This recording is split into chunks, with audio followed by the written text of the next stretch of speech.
munaasabadan xariga lagaga jarayay hotelka cusub ee Bacado ayaa lagu qabtay isla hotelkaasi waxaana ka soo qayb galay xubno kamid ah golaha wasiirada ee xukuumadda Somaliland mas'uuliyiinta asxaabta siyaasadda iyo marti sharaf kale waxaana halkaasi ugu horeyn ka hadlay gudoomiyaha hotel Bacado Maxamed Xaaji Bacado waxaanu ka waramay ujeedada ay u fureen hotelkan anagoo ka duulayna inaanu ka qayb qaadano horumarka dalka intay taalkayo inaanu ku soo kordhino hotel ahaan ama restaurant ahaan inaanu samayno hab casriya service aad u wanaagsan iyo nadaafadda inaanu ka qayb qaadano anaguna qayb ahaan aanu kala qayb galno waxa inta anigoo ku hadlaya magaca ilma Xaashi Bacado ayaan idinku soo wada dhaweynayaa gurigan oo si gaar ah anagu xulanay oo taariikh ku leh wadanka waxayaguna halkaasi ka hadlay xubno kamid ah mas'uuliyiinta asxaabta siyaasadda iyo marti sharaftii ka soo qayb gashay xariga jaridda hotelkan cusub oo aynu halkan ku furayno hotelka Xaashi Bacado aad iyo aad waxaan u hambalyeeynaa dhammaan ilma Xaashi Bacado oo inagu soo kordhiyay ama qayb weyn ka qaatay barnaamijyada horumarinta dalka iyo maalgashiga intaba waxaan aad ugu faraxsanahay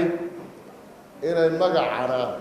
kii aabahood qaateen iyo Xaashi Bacado hoos waliba hadal leh maanta caawa halkan waxaynu fadhinaa hotel cusub oo kamid ah hoteelada ay muwaadiniintu dhisteen ay ku dhiiradeen ee bilaya dhulkan barakeysan aynu joogno runtii uu bilayaa saacadan dhex joogay aad baan u ashqaraaray waan daawaday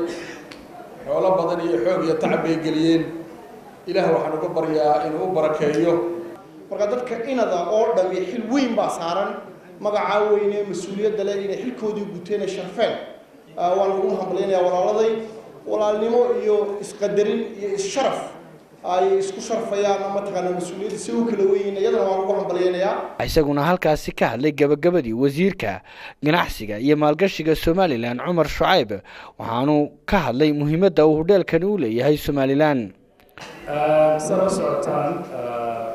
waxaa loo baahan yahay waxa weeyaan haddaynu waddankeena horumarino oo investmentada noocan oo kale ah iyo kuwa u dhigmaba aynu ka hirgelino waxaa muuqan doontaa runtii inaynu gaadhno sida caalamka oo waddankana la aamino